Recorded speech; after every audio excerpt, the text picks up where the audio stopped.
சொல்லுக்கும் அர்த்தத்துக்கும் தூரங்கள் கிடையாது.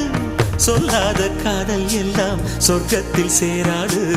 எண்ணிக்கை தீர்ந்தாலும் முத்தங்கள் தீராது. எண்ணிக்கை பார்த்தாலே முத்தங்கள் ஆகாது. அனுபவமோ என் வீட்டு தோட்டத்தில் பூவெல்லாம் கேட்டுப்பார். என் வீட்டு ஜன்னல் கம்பி எல்லாமே கேட்டுப்பார். என் வீட்டு தென்னங்கீற்றை இப்போதே கேட்டுப்பார். என் நெஞ்சை சொல்லுமே. உன் வீட்டு தோட்டத்தில் பூவெல்லாம் கேட்டுப்பார். உன் வீட்டு ஜன்னல் கம்பி எல்லாமே கேட்டுப்பார். உன் வீட்டு தென்னங்கீற்றை ஒவ்வொன்றாய் கேட்டுப்பார். என் பேர் சொல்லுமே.